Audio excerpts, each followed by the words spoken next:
जिस समय आप जल में स्नान करते हैं निश्चित ही स्वच्छ हो जाते हैं, लेकिन जल में जब भावना करते हैं गंगे च यमुने चैव गोदावरी सरस्वती नर्मदे सिंधु कावेरी जलेस्मिन सन्निधिम कुरु, इसी के साथ उसमें पवित्रता का आधान हो जाता है। यमुना का वह क्षेत्र जो यमुना का वह जल जो काली नाग के प्रभाव से दूषित था, काली नाग को अंकुश में ले लेने के साथ अब वही क्षेत्र स्वच्छता और पवित्रता का क्षेत्र बन जाता है। संसार तो यही है, लेकिन संसार जब अज्ञान के साथ अज्ञानी के द्वारा जिया जा रहा था तो ये संसार बंधन रूप है। जीव भाव में अहम के साथ व्यक्ति राग द्वेष आदि के द्वंद्व से ग्रसित होकर स्वयं में पीड़ित होता है और दूसरों को भी पीड़ा पैदा करता रहता है। लेकिन जब ईश्वर की महिमा से उसकी निरंकुश वृत्तियां नियंत्रित कर दी जाती हैं तो इसी के साथ उसकी दृष्टि बदल जाती है, अज्ञान का लय हो जाता है और ये संसार अपनी जगह पर है, लेकिन तब संसार उसके लिए न बंधन रूप है और संसार की व्यवस्था में न तो उसके लिए अब दूसरा पराया है और न दूसरे के साथ उसका कोई राग द्वेष है। अब तो वह राग और द्वेष के तल से मुक्त होकर परम भक्ति में सबके लिए शुभ हो जाता है। इसीलिए कहा भक्त हमारे आसपास अगर मौजूद हो तो ये परम सौभाग्य की बात है, क्योंकि जहां पर भक्त होंगे वहां पर भगवान की महिमा होगी। भगवान ने कहा जहां पर मेरे भक्त होते हैं, अगर भक्त भगवान की चर्चा न करें,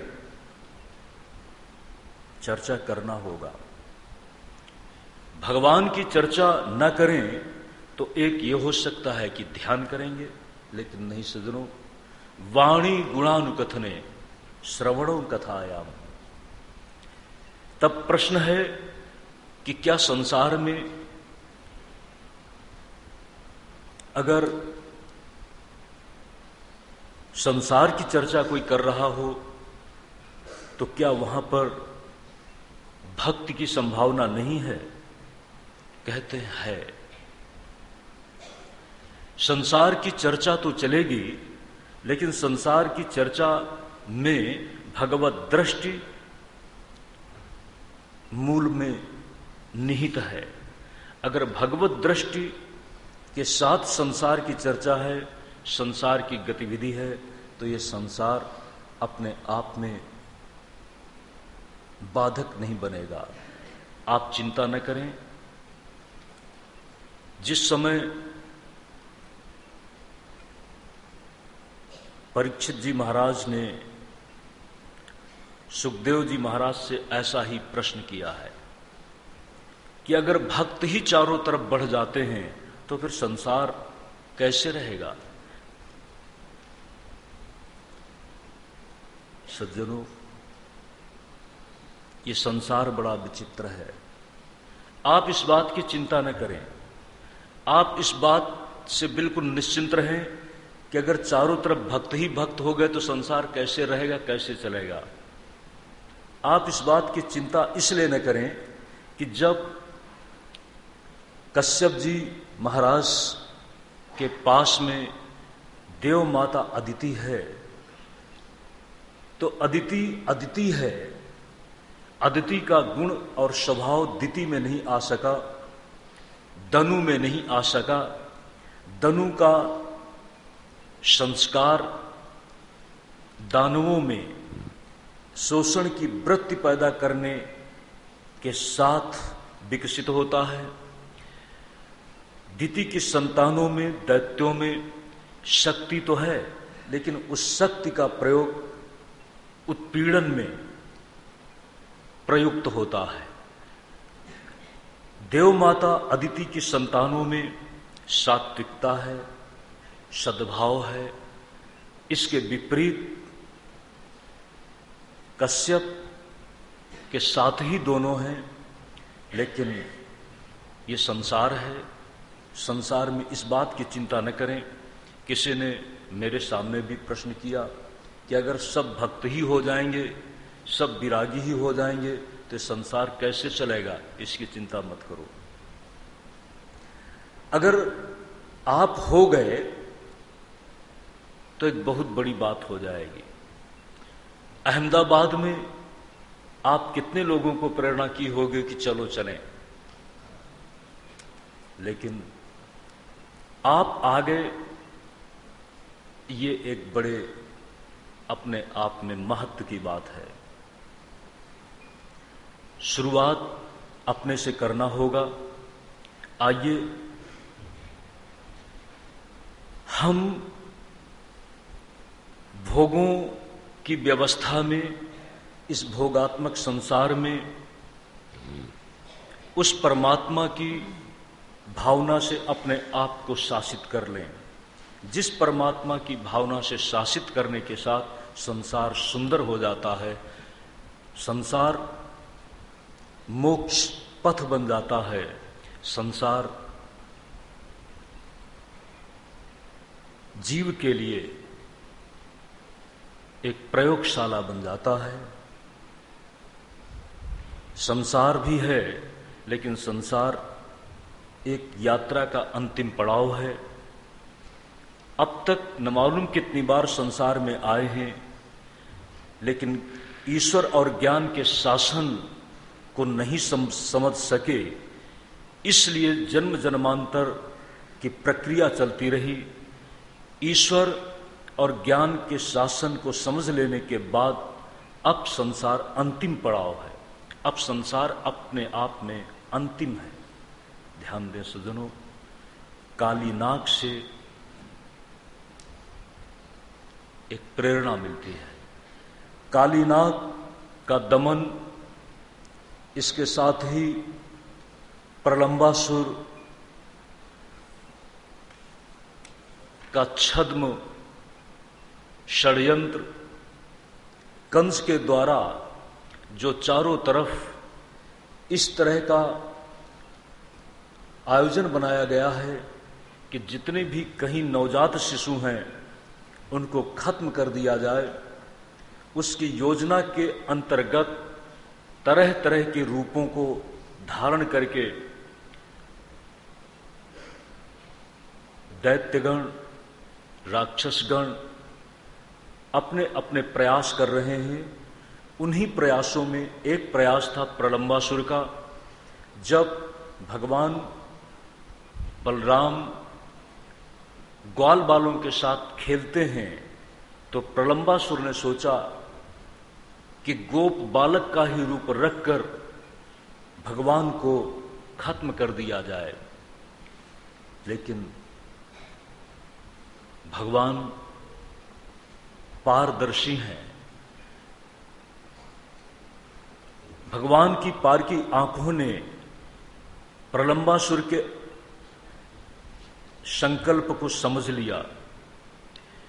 खेल चल रहा है, भगवान कृष्ण श्रीदामा को अपने पीठ पर बिठाते हैं। बलराम जी ने प्रलंबासुर को अपनी पीठ पर बिठाया। प्रलंबासुर जानता था कि भगवान श्री कृष्ण के साथ अपना षड्यंत्र सफल नहीं होगा। उसने सोचा कि चलो ठीक है, बलराम को अपनी पीठ पर बिठाया और थोड़ी ही देर में बलराम को उठाकर आकाश में दौड़ने लगा। बलराम जी ने समझा और समझने के साथ मुष्टि प्रहार से उसको नीचे गिराया और खत्म किया। मूंज का जंगल था। अचानक आपने सुना है 3 तरह की अग्नियां हैं। एक तो जठराग्नि, जिससे हमारे भोजन को पचाने में मदद मिलती है। दूसरी है बड़वाग्नि, जो समुद्र आदि में देखी जाती है, जिसका संबंध जल के साथ में है। और तीसरी है दावाग्नि। दावाग्नि जंगल में होती है। बिना प्रयास के वृक्षों के आपस में घर्षण से आग का जन्म हो जाता है और वह जंगल को जला डालती है। मूंज का जंगल, और उसमें आग लग गई। गोप और गायों को जलने से बचाने का प्रश्न आया। आपको पता है, भगवान उस आग का भी शमन कर देते हैं। भगवान की भगवत्ता इसी बात में है कि वह रक्षक हैं। रक्षक होने की स्थिति में जहां जहां भी कोई विषम परिस्थिति पैदा होती है, अकल्पनीय कोई घटना बनने जा रही है, भगवान की शक्ति उसका प्रतिकार करती है और स्वयं का रक्षण और अपने आश्रित हैं, जो अपने साथ अपेक्षाओं से जुड़े हुए हैं, उनका रक्षण करती है। ये भगवान की भगवत्ता का प्रयोग है। इसी के साथ आपको बताया था, शरद ऋतु का आगमन होता है। भगवान आकाश और प्रकृति की निर्मलता देखते हैं और भगवान की बंसी बजती है। भगवान की बंसी बड़ी भाग्यवान है। बंसी आज भी सम्मोहित करती है और बंसी बजाने वाला अपने आप में बजाने की कितनी कला क्षमता से संपन्न है, ये उस पर निर्भर करता है। भगवान की जब बंसी बजती है, ध्यान दे सज्जनों, बंसी भी तो कुछ संदेश दे रही है। अपना उसका कोई सुर नहीं है, अपना कोई व्यक्तित्व अपने अहम के साथ नहीं है। बंसी सिर्फ भगवान के हाथ में अपने आप को समर्पित कर चुकी है। अब जो सुर आप निकालना चाहें आप निकालें। मैं तो सिर्फ आपके सुरों का प्रकाश करने वाली हूं, आपकी भावना को कलात्मक रूप देने में सिर्फ मैं अभिव्यक्ति का माध्यम हूं। मेरा मुझ में कुछ नहीं। इस व्यवस्था का प्रतीक है वह बंसी। और जब बंसी बजती है, आज तक सज्जनों, जब भी बंसी बजी है, जब भी किसी ने वाद्य यंत्र पर कोई सुर लहरी को झंकृत किया है, जब तक उसको गाना नहीं आता है तब तक वह अपने वाद्य यंत्र को बजाएगा कैसे? आप अगर गाना जानते हैं तो इसी के साथ आपका वाद्य यंत्र बजेगा। सुर निकालेंगे तब जब सुर निकालने के लिए आपके पास कोई विषय मौजूद हो। जब विषय में पकड़ ही नहीं है तो भले ही आप वाद्य यंत्र को पकड़ लें, उससे कोई सुर का संधान नहीं हो सकेगा। तो सुर और सुर लहरी वाद्य यंत्र में अभिव्यक्त होती है। सच तो यह है कि वह व्यक्ति के मस्तिष्क में ज्ञान तंतुओं में समाहित होती है। जो ज्ञान तंतुओं में कोई संगीत समाहित है, उसको अभिव्यक्ति देने में, कलात्मक अभिव्यक्ति देने में आपका वाद्य यंत्र सहायक बन जाता है। और जब आपके पास कोई गीत ही न हो। प्रश्न है कि भगवान के पास गीत कौन सा था? भगवान के पास अगर कोई गीत है तो उनका अपने स्वरूप का, आनंद का, आनंद ही उनका गीत है।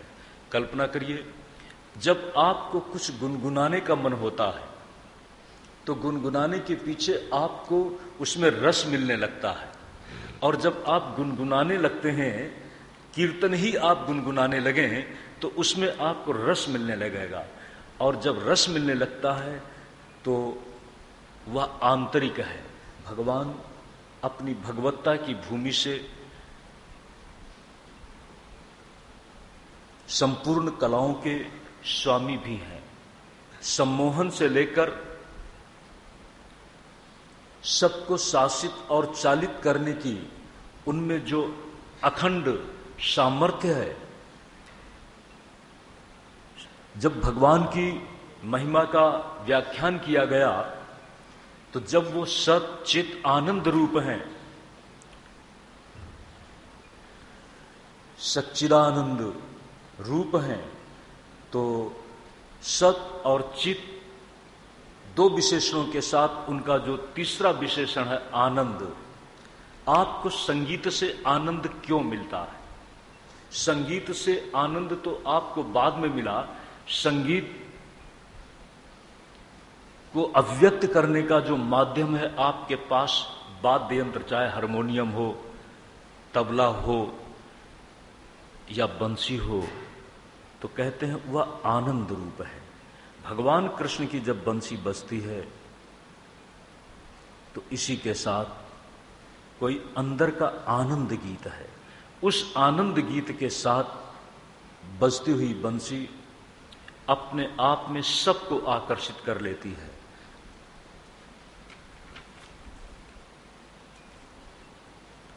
आपको सुबह उसी प्रासंगिक श्रृंखला में चीरहरण की बात बता रहे थे। चीरहरण जिसमें ब्रज की कुमारियां भगवान कृष्ण को ही पाने के लिए यमुना जी में जाती हैं, स्नान करती हैं, देवी कात्यायनी की पूजा करती हैं, और भगवान ने एक दिन यमुना के तट में पहुंचकर जो नग्न स्नान कर रही थीं, ऐसा कहते हैं कि वस्त्र का हरण कर लिया। आपको बताया था कई तरह के प्रश्न भगवान की इस लीला में पैदा होते हैं। सच तो यह है, अपने उस संदेश पर जो सुबह की प्रासंगिकता के साथ चल रहा था, आगे बढ़ते हैं। भगवान ने अपने बचपन की लीलाओं में बल का प्रदर्शन किया, अपनी दिव्यता का प्रदर्शन सामान्य व्यक्ति नहीं, ब्रह्मा तक को भी करा दिया जो सृष्टा हैं। ब्रह्मा को सृष्टा होने का जो अहम था उनको भी भ्रम हो गया। भगवान ने बताया कि मैं आपके संकल्प और आप के द्वारा जो परीक्षा ली जा रही है उस परीक्षा में सफल हूं। भगवान ने एक सृष्टि कर डाली, ब्रह्मा जी के द्वारा चुराए हुए ग्वाल बाल और गायों के बच्चों को सबको एक साथ बना डाला। भगवान की पहली जो शक्ति है बल शक्ति, उसका प्रदर्शन, इसी के साथ साथ उनकी सृजन शक्ति का प्रदर्शन, और चीरहरण में एक मर्यादा का रक्षण, और संसार एक स्वस्थ आचरण के साथ चल रहा है, और आचरण का नियामक है शास्त्र। इसीलिए भगवान ने